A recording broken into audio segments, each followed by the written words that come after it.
લોકોને દૂર કરવામાં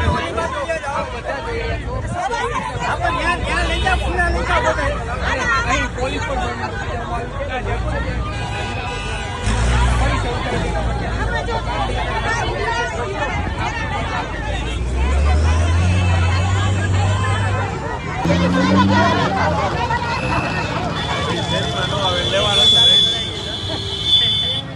વિરોધમાં તો બધોય વાંધો જ છે લક્ષ્મીના ટોરામાં। આજે જો અમારે 10 દિવસે પાણી આવે, 3 બેરલ પાણી આવે તો અમે મજૂરી માણા મહેનત કરીને પાણી વેચાતું નહીં કે ચોકરા બનાવી, અને જો અમને પાણી નહીં મળે અથવા તો અમને રોડ રસ્તા નહીં મળે તો અમે લાઇટ બિલ ભરવા તૈયાર નથી, વેરા બિલ ભરવા તૈયાર નથી, અને અમે સરકારને મત દેવા તૈયાર નથી।